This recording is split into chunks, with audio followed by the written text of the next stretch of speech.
Hello and welcome to episode 6 of the Faith Infusion Podcast. I'm your host, Minister Demetria Lea, and I'm so very happy that you joined me. Today, our conversation will be my past isn't the issue, it's my mind. It's time to dig into today's conversation. Are you ready? Let's go. Have you ever felt like Satan was using your past mistakes against you? Or perhaps you heard him say discouraging things to you, like you're in this mess because of your choices. There's no point in seeking God's help because you got yourself into this mess, so you get yourself out of it. God's not going to help you because you're experiencing the consequences of your actions. This is an attack of the mind by Satan. Satan always uses the same 3 opening moves. He appeals to the lust of your flesh, the lust of your eyes, and the pride of life. While the word lust might typically be associated with a sexual desire, in this context today, I want to make it refer to an intense and all-consuming desire or obsession. It means wanting something so badly, nothing can stand in your way. Every attack on your body begins with a thought in your mind. And those thoughts can lead to desires that will eventually result in actions. This is why it is critical to take note of your thoughts and reject the ones that aren't from God. Whenever you feel tempted to believe in the lies of the enemies, seek refuge in God and hold on to His word and His promises. Pray to Him, read the Bible, and meditate on His word. He is capable of providing abundantly for all your needs because He is the God of more. Embrace the truth that nothing Satan has to offer can compare to God's goodness and sufficiency. And that's good news. And if you have ever been accused by Satan, be assured that you are not the only one. You're not alone. Don't let his accusations hinder your progress in your walk with Christ. Instead, stand strong and push through them.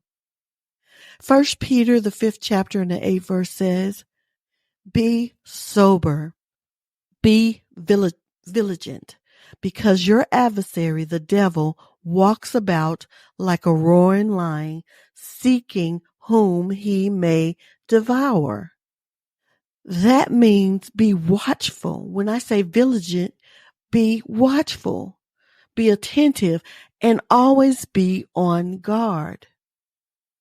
That term, vigilant, primarily refers to the alert and watchful attitude of someone who is on the lookout.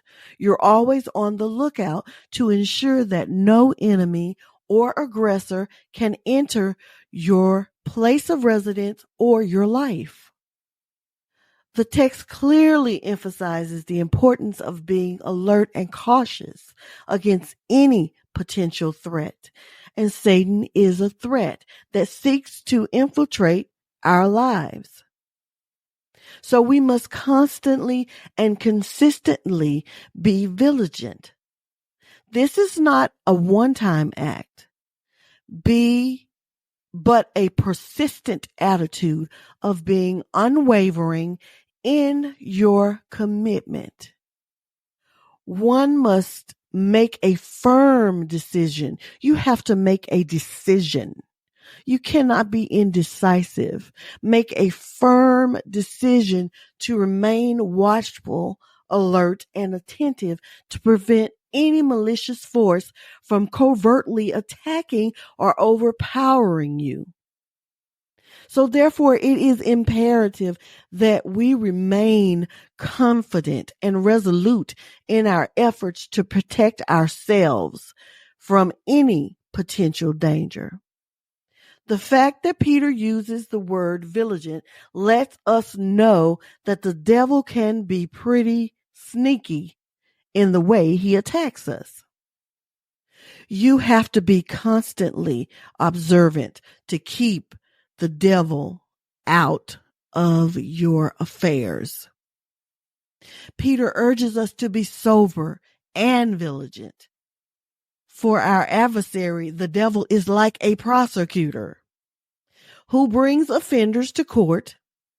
He argues against them and sends them off to prison. The word adversary comes from the Greek word antidikos, which was commonly used during the New Testament times to describe a lawyer. So Peter employs this word to illustrate how the devil may attempt to overpower you. And according to him, the devil is like a prosecutor who uses our past sins and mistakes to bring us down.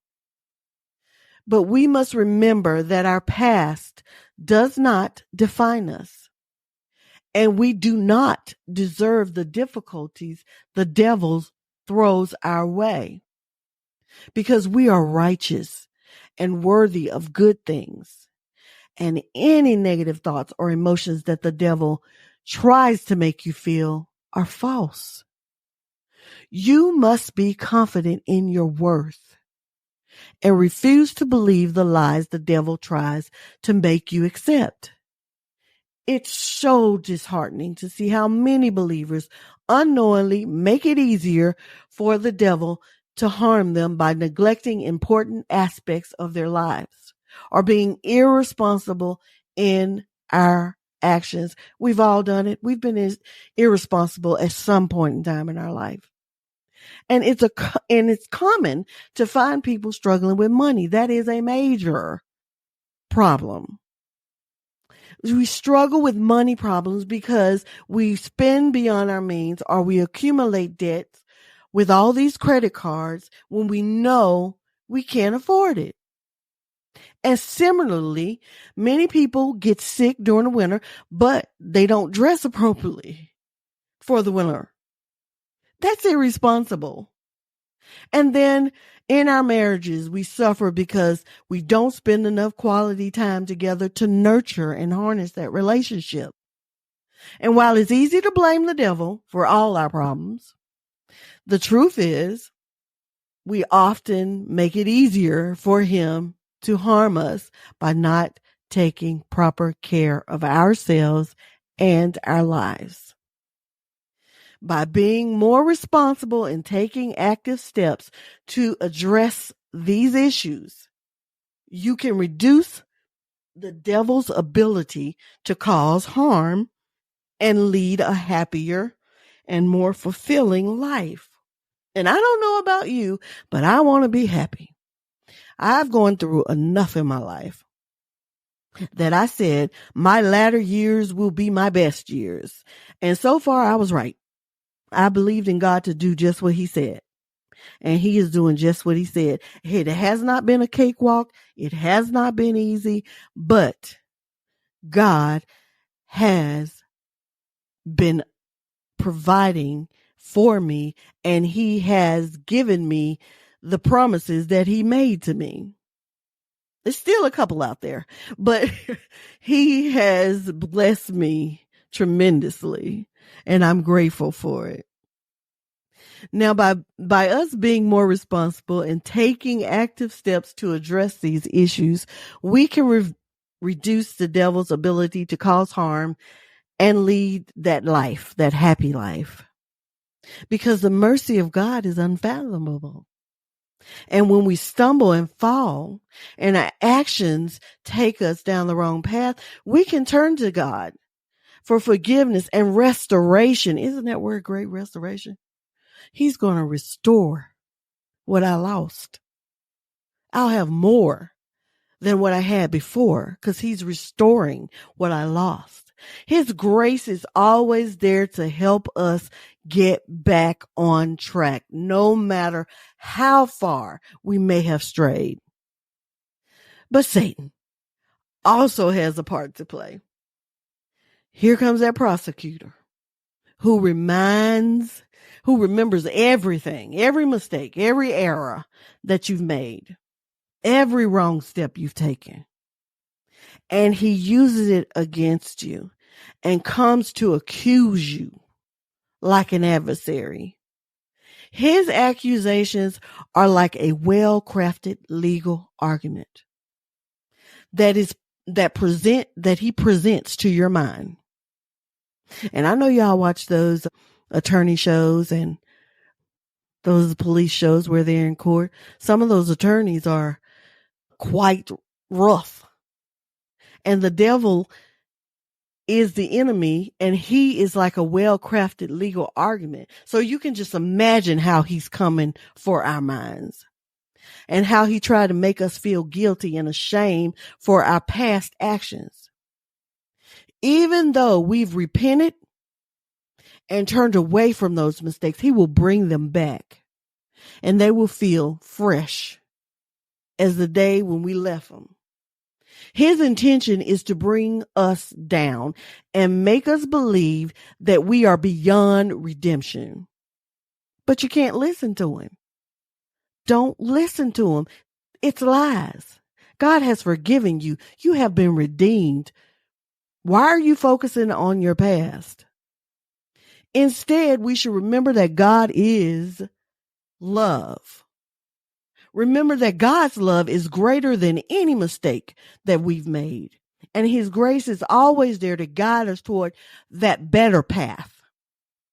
And we should remain steadfast in our faith and never allow Satan to discourage us from our journey toward righteousness.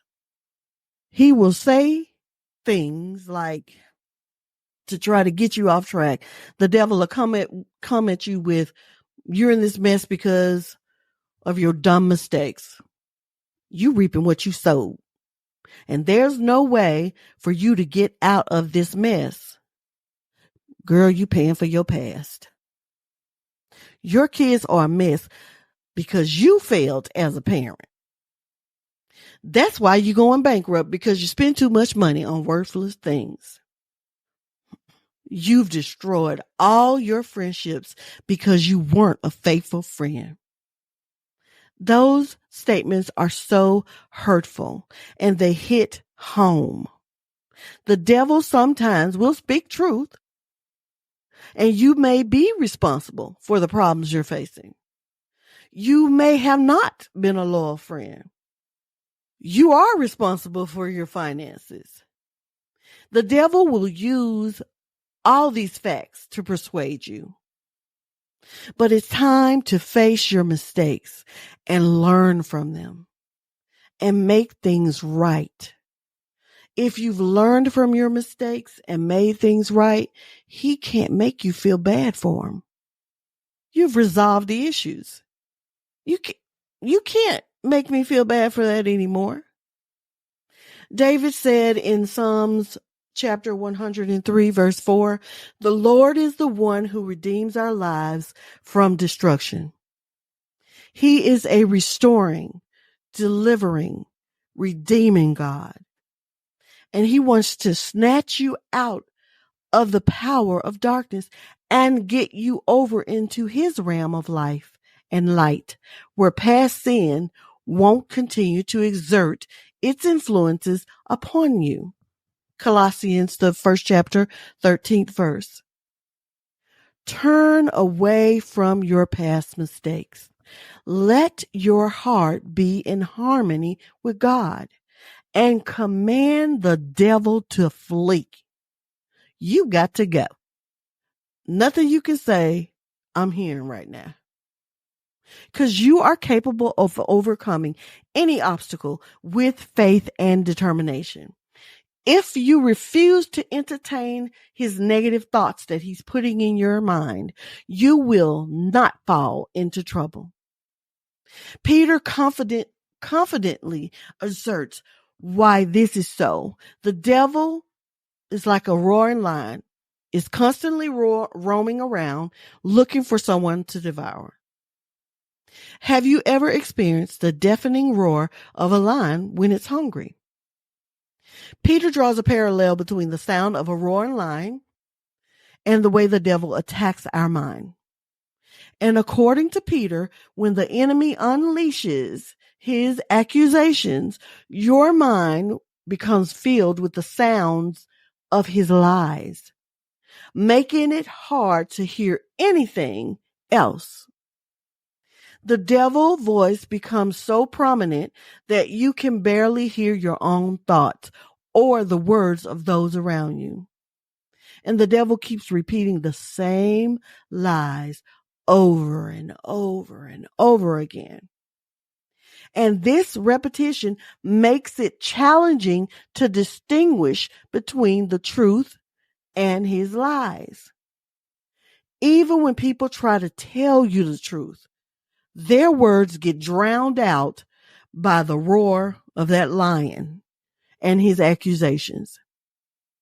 But when the devil assaults our mind, it's like standing in front of that ferocious lion, hearing that deafening roar.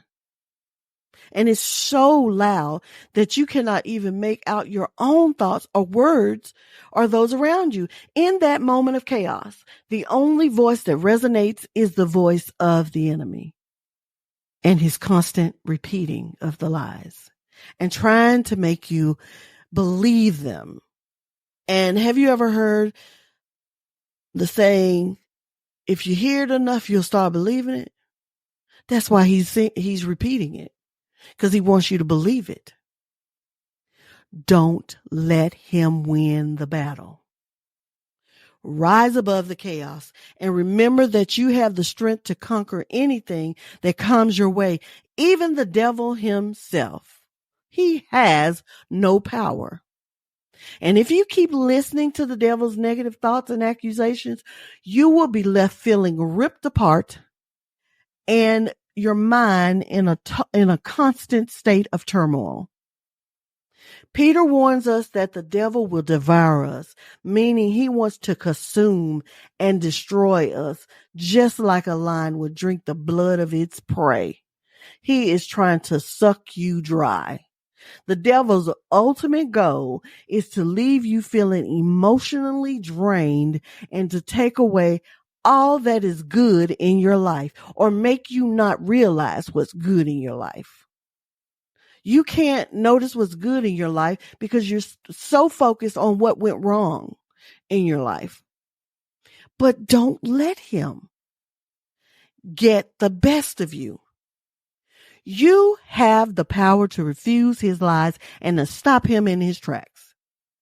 Stand strong, believe in yourself, and never let him consume you. The passage warns us to stay alert and defend ourselves against Satan's tactics. The devil will make accusations and arguments against us, and we must be ready to face them. You have to face them. You can't run away from them. You have to face them. He is like a lion on a hunt, looking for something to destroy or devour. He's hunting you. You are his prey. But you have the power to refuse the lies and stop him because you're strong in your beliefs and you have faith to know God got you. Therefore, we need to remain vigilant and prepare to face any challenge that come our way.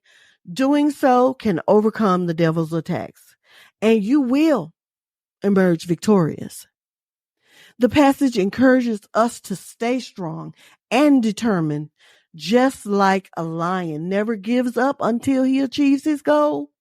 You don't have to become a victim of the devil's attack. You don't have to give up. Peter tells us, but resist him. Be firm in your faith against his attacks, rooted, established, immovable, knowing that the same experiences of suffering are being experienced by your brothers and sisters throughout the world. You do not suffer alone. 1 Peter, the 5th chapter, 9th verse. But the devil wants you to feel like you're alone. The devil wants you to isolate yourself and be alone, because that's when he will attack you the more.